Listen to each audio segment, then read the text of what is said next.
Should you be doing video for your podcast?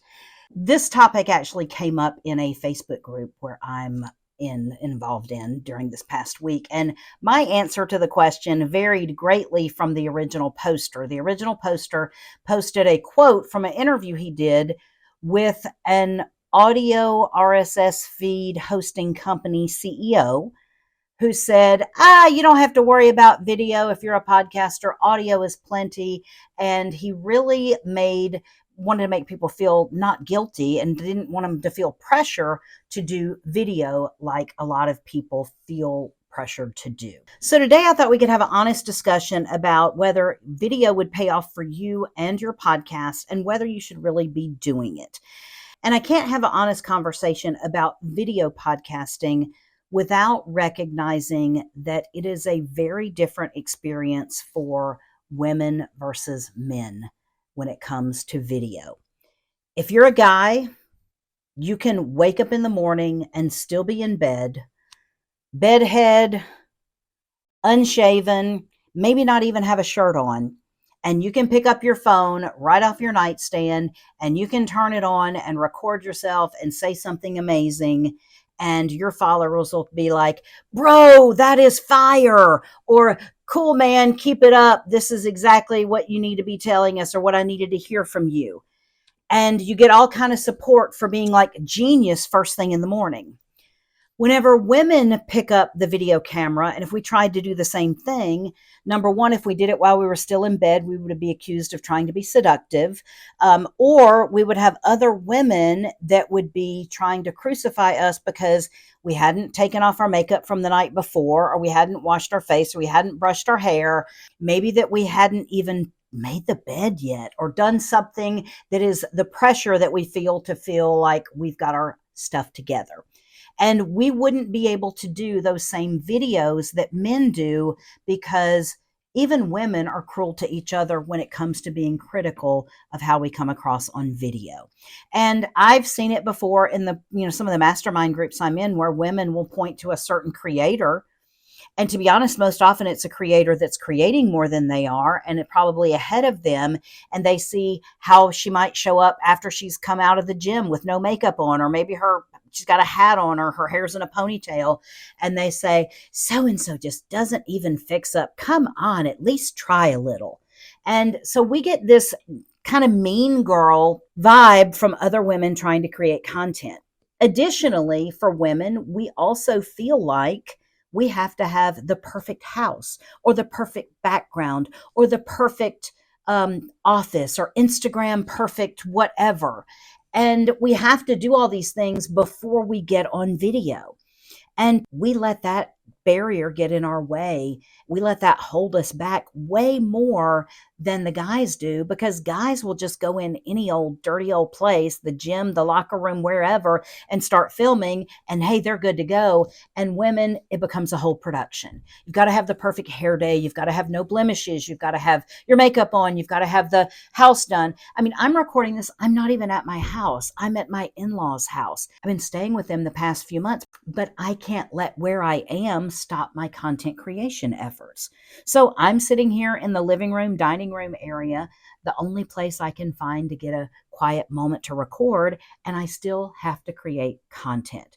And the thing is, we as podcasters are many times put on the spot with video. Like I've heard so many of my clients say, oh, I don't want to introduce video into my podcast because then that means I have to get on makeup every time, or I have to do whatever, I have to make, change my office background, or I have to get one of those, what do you call them, like a false wall kind of thing, or it's like a barrier that they can't see the mess behind it, but they can only see like the little screen or whatever that you have. And so there's a lot of pressure to create the perfect image on video for women. And I want to acknowledge that. And I want to also acknowledge that I feel that pressure too.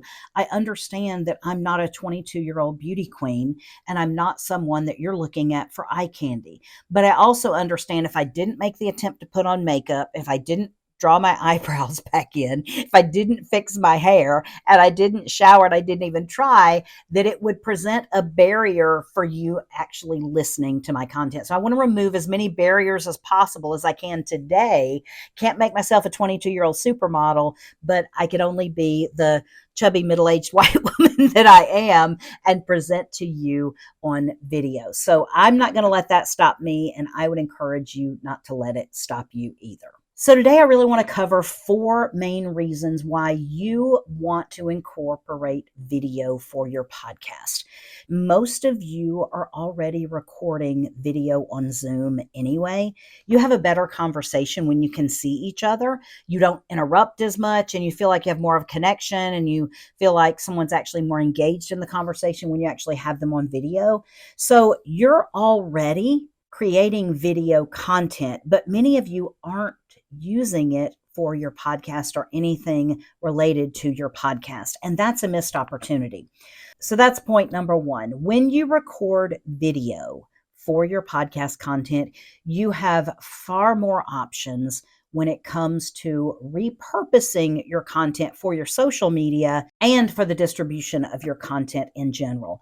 We have many clients where they record video long form for their podcast, but we don't really actually put the long form video in its entirety on their YouTube channel. Maybe we do chapters and put them on as 5-minute videos, or maybe we just fill up their shorts feed with, 15 different clips from a longer form video, but that goes to their shorts feed in YouTube, and then it also goes to their social channels, and maybe it even goes to their TikTok. You just have a lot more options when you record video content than you do when you record audio content. And that's sort of the name of the game, is being able to create one sort of anchor piece of content that from there you can just sort of waterfall out little other pieces of content that you want to float out to your other social channels or places like TikTok or YouTube or places like that. Number 2, and this is going to hurt some of you podcasters, and I don't want to make you feel bad.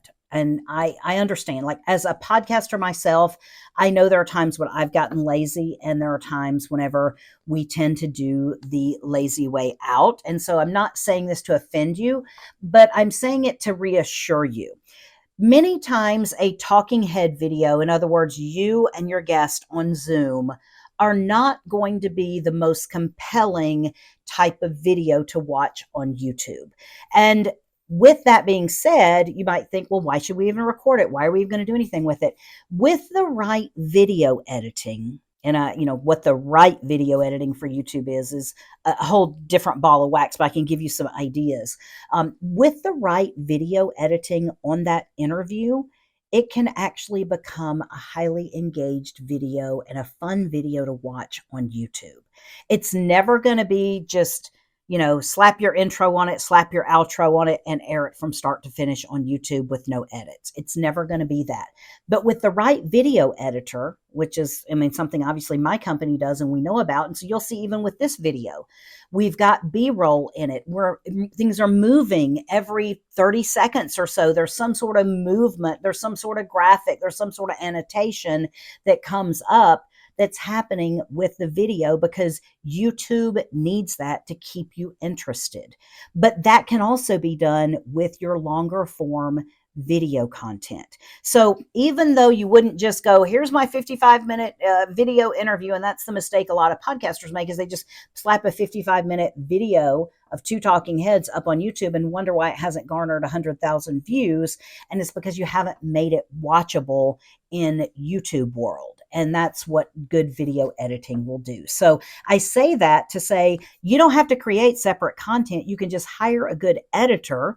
We can do it for you if you need us to, and make that YouTube long form video something that is easily consumable and engaging with the video watcher, so that they're going to listen and watch longer for your long form video content on YouTube.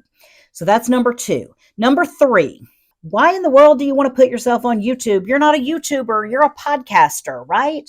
And many times people confuse this when we talk about video podcasts. There is such a thing as a video podcast feed. And when you go to Apple or you go to other podcast distribution platforms, you can choose to watch the video of somebody that's doing a video podcast feed, or someone that's doing just audio. You can do just an audio feed.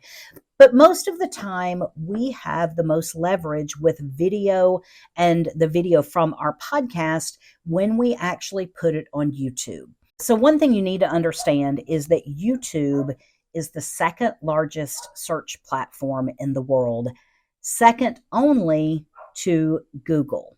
And you also have to remember that Google actually owns YouTube.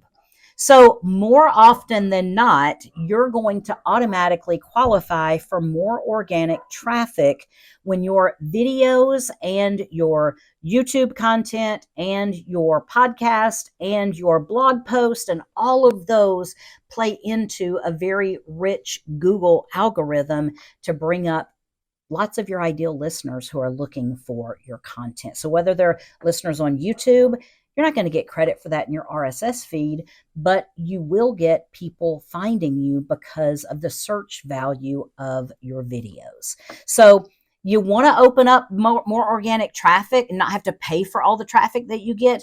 Put your stuff on YouTube. That's how you're going to get that to happen.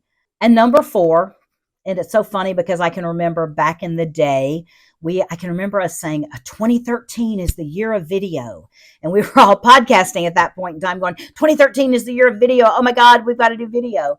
But really, that was before Vine. That was before some of these other short form video platforms came along. They've come and they've gone and they've left us behind. And you can see even with the audio platforms like Clubhouse and other places, like no one's doing Clubhouse anymore.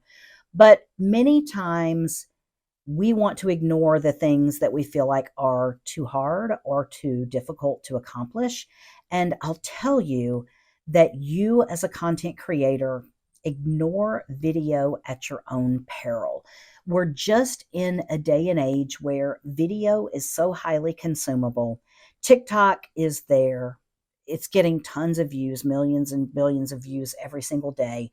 YouTube is there, the shorts feed. Even now you've got platforms like Facebook and Instagram having reels and other things. Like, video is here to stay. And if you choose to only compete in the audio realm, then you're ignoring 75% of the ways that people could find you. So it's not about, do I have to have video to have a successful podcast? Because video isn't necessarily going to be correlative to your podcast stats or your podcast download. It's, do you want to have more success at what you're doing? At whatever you're trying to drive traffic to through your podcast and through your video, you'll have more success if you use video in combination with audio. But we want to make it easy and just want to make one really good piece of video content that can then be edited in a certain way to make it YouTubeable, and then also edited in a certain way to make it TikTokable and Reelsable and all these other places where we have short form video. And if you can create one piece of content that can do that and knock out all of those platforms, why would you not do it? You're basically taking one thing and minimizing your impact of it by not getting on the video channels. So I'm going to plea for a little bit of grace for other video creators, especially female video creators who want to be hard on each other, and we want to be mean girls, and we want to compare ourselves, and we want to say she has no business being on video or whatever, or she has a face for radio, right? We've heard that before. But knowing that video is going to open up many, many doors for you when it comes to people finding your content. And that's the name of the game, to be found. So if you have enjoyed this content today, I'm going to ask you a favor. I'd like you to subscribe to the channel, and I'd like you to, if you're on YouTube, click the notification button and so the bell there so you can get notified when we put out new videos that we do every Monday. But also, if you follow me on social channels, I am on let's just call it a challenge. I've been challenged by a couple of people in our mastermind to create daily video content for a year. The statement was brought to us and was made that if you create daily publishing videos for your content every single day for a year, it will change your business. And I'm starting a lot of my platforms at zero for this very specific purpose. My Facebook had to be started over. I started a separate YouTube channel for this, and it started at zero. And so whether we have, 25 subscribers or 225 subscribers, it's all going to be part of the growth process. So if you'd like to follow me along at that, I don't have a big built-in platform. And so you'll see how long it takes and how hard it is to get traction on any of the channels. But my TikTok is new, my Instagram is new, my Facebook is new, and also my YouTube is brand new. So what will happen whenever you take brand new channels for all of these things and begin creating daily content for them for a year? You want to see what happens to my business? Follow along on the journey and you'll be able to see, and I'll share it with you exactly how it's changing my business. So I hope this has been helpful for you, and I'll see you back here next week.